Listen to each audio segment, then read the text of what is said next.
काल नगरपरिषद, नगरपालिका आणि नगरपंचायत निवडणुकांसाठी झालेल्या मतदानानंतर आज संपूर्ण जिल्ह्यात एक वेगळीच हालचाल जाणवते. मतदान संपलं असलं तरी राजकीय तापमान अजूनही थंड व्हायचं बाकी आहे. चहाच्या टपऱ्यांपासून बाजारपेठांपर्यंत एकच चर्चा, कुणाचं पारडं जड. आज सकाळपासून प्रत्येक गावात, चौकात आणि मंडईत अंदाजांची उलथापालथ सुरू आहे.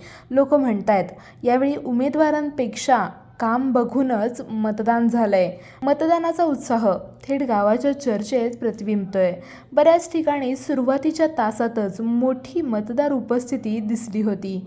आज त्या उत्साहाचं रूपांतर काय परिणाम येणार या चिंता उत्सुकतेत झालंय.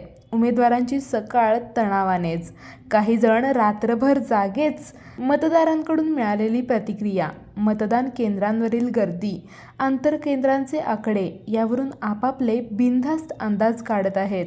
गावातील नागरिकांचा सूर मात्र ठामच, आम्ही मतदान केले आणि आता निकाल काहीही असो, काम करणाऱ्यांना जागा मिळायला पाहिजे, अशी स्पष्ट भावना आज दिसून येतेय. प्रशासनाची तयारी मात्र सुरू.